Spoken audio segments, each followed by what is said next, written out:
আজকে সলিমুল্লাহ মুসলিম হল সংসদের উদ্যোগে আমাদের সলিমুল্লাহ মুসলিম হলের শিক্ষার্থীদের জন্য 70টি ফ্যান বিতরণ করা হয়েছে। আমাদের টার্গেট রয়েছে, আসলে আমাদের হলে মানে ফ্যানের ঘাটতি রয়েছে প্রায় 135টি, তাহলে আরও 65টি ফ্যান, কিন্তু 65টি ফ্যান এখনও ঘাটতি রয়েছে। আমরা খুব দ্রুত সময়ের মধ্যে এই 65টি ফ্যানও শিক্ষার্থীদেরকে প্রোভাইড করবো ইনশাল্লাহ। এছাড়া সলিমুল্লাহ মুসলিম হলের শিক্ষার্থীদের পাশে থাকার চেষ্টা করব এবং তাদের সুষ্ঠু পরিবেশ, পড়ালেখার পরিবেশ নিশ্চিত করার জন্য সলিমুল্লাহ মুসলিম হল সংসদ সর্বদাই সচেষ্ট রয়েছে এবং নির্বাচিত হওয়ার পরদিন থেকে তারা সলিমুল্লাহ মুসলিম হল শিক্ষার্থীদের পাশে দাঁড়ানোর চেষ্টা করেছে। বিশেষ করে ক্যান্টিনের খাবারের মান উন্নয়ন করার জন্য তারা নিরলস পরিশ্রম করে গেছে। ক্যান্টিন সংস্কারের কাজ চলছে। আমাদের হলে ইন্টারনেট সুবিধার জন্য, ইন্টারনেট সংযোগের জন্য আমাদের সমাজসেবা সম্পাদকের উদ্যোগে স্টারলিং স্থাপন করা হয়েছে। আমাদের এছাড়াও আরও 2টি স্পটে ফ্রি ওয়াইফাই জোন করা হয়েছে এবং সামনের দিনগুলোতেও উচ্চগতির ইন্টারনেট সেবা নিশ্চিত করার লক্ষ্যে তারা কাজ করবে। এছাড়াও খুব দ্রুত সময়ের মধ্যেই সলিমুল্লাহ মুসলিম হলের শিক্ষার্থীদের নবীনবরণ অনুষ্ঠান হবে। তার এর সামনে ইনশাল্লাহ জিমনেশিয়াম স্থাপন করার উদ্যোগ আমরা নিব, কিছুদিনের মধ্যে বাস্তবায়ন করা হবে আশা করছি। এছাড়া সলিমুল্লাহ মুসলিম হল শিক্ষার্থীদের সার্বিক উন্নয়নের জন্য এবং তাদের পড়ালেখা, তাদের শিক্ষার্থী বান্ধব পরিবেশ নিশ্চিত করার জন্য সলিমুল্লাহ মুসলিম হল সংসদ সর্বদাই সচেষ্ট রয়েছে। এই বিষয়ে সলিমুল্লাহ মুসলিম হল শিক্ষার্থীরা যথেষ্ট আমাদেরকে সহযোগিতা করছে।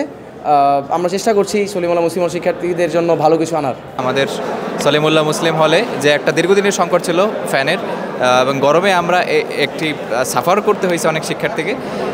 আমাদের অ্যালামনার আমাদের পাশে এগিয়ে এসেছেন এবং আমরা খুবই খুশি। আমাদের শিক্ষার্থীদের যে প্রত্যাশা ছিল ডাকসুর পরে, এবং এটা ডাকসুর সহায়তা এবং তাদের তত্ত্বাবধানেই হয়েছে। আমরা সকল শিক্ষার্থী, বিশেষ করে আমি 24-25 সেশনের শিক্ষার্থী হিসেবে তাদের প্রতি, সকলের প্রতি আমরা কৃতজ্ঞ এবং আশা করি এই ধারাবাহিকতা সবসময় চলতে থাকবে এবং শিক্ষার্থীদের পাশেই সবাইকে আমরা পাবো এবং সকলকে ধন্যবাদ জানাচ্ছি। আসলে আমাদের আশা থাকে যে আমাদের হল সংসদ অথবা কেন্দ্রীয় সংসদ আমাদের যে দাবি দাওয়াগুলো আছে তারা বিভিন্নভাবে প্রশাসনিকভাবে তারা ওগুলা পূরণ করার চেষ্টা করবে।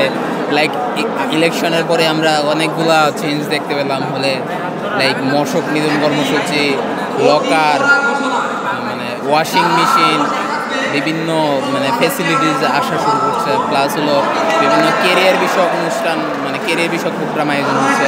রিসেন্টলি একটা মানে প্রাথমিক চিকিৎসা নিয়ে একটা অনুষ্ঠান হচ্ছে। তো এই নিয়ে আমরা ডাক শুনে মোটামুটি আমরা সন্তুষ্ট। 5 আগস্ট পরবর্তী যে বাংলাদেশের প্রেক্ষাপট, সেটা 5 আগস্টের পূর্ব ছিল না, কারণ তখন একটা ফ্যাসিবাদ, একটা ভয়ের রাজ্য কায়েম ছিল। এবং আমরা যখন হলে আসছি প্রথম 24-25 সেশনের শিক্ষার্থী, তখন দেখতাম ভাইয়েরা এই রেলিংগুলোতে, বাইরের রেলিংগুলোতে, বারান্দাগুলায় বৃষ্টির মধ্যে মশায় থাকতো। ওই 85 নম্বর একটা গেস্ট রুম ছিল আমাদের, ওইখানে থাকতো, যেটা এখন গেমস রুম। সো এখন 5 আগস্ট পরবর্তী হল সংসদ এবং ডাকসু নির্বাচন আমাদের অনেক কিছু, মানে আমাদের ওয়াশিং মেশিন আসছে, আমাদের সৌন্দর্য বর্ধন হচ্ছে, আমাদের বিভিন্ন প্রোগ্রাম আয়োজন হচ্ছে, ফার্স্ট এইড, সিরাত অলিম্পিয়াড, ফ্যান প্রদান।